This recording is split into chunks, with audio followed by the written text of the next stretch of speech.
Once upon a time, in a small, dusty village, there lived a boy named Ravi. He was no stranger to struggle.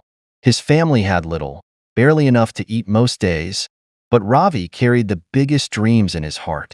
He wanted to become a doctor.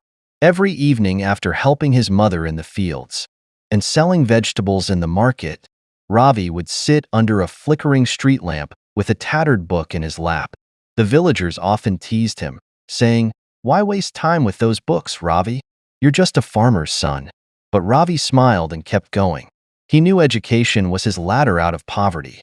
One day, his teacher, Mr. Sharma, noticed Ravi's determination and decided to help. "Ravi," he said, "I believe in you. I'll tutor you for free, but you must promise me one thing: never give up." Ravi worked harder than ever, and his efforts paid off. With the help of a scholarship and a lot of late-night studying, Ravi got accepted into a medical school. The journey was anything but easy. Ravi worked part-time jobs to support himself, often skipping meals to afford textbooks. But his passion to heal people kept him moving forward.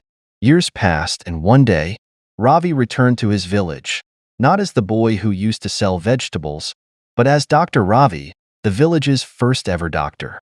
The same people who once doubted him now lined up to greet him, their eyes filled with pride. Ravi didn't just heal their illnesses, he inspired their dreams. He opened a small clinic in the village and made it his mission to ensure no one suffered because they couldn't afford treatment. And so, Ravi's story became a reminder to everyone. With hard work, kindness, and belief, even the smallest seeds of dreams can grow into something extraordinary.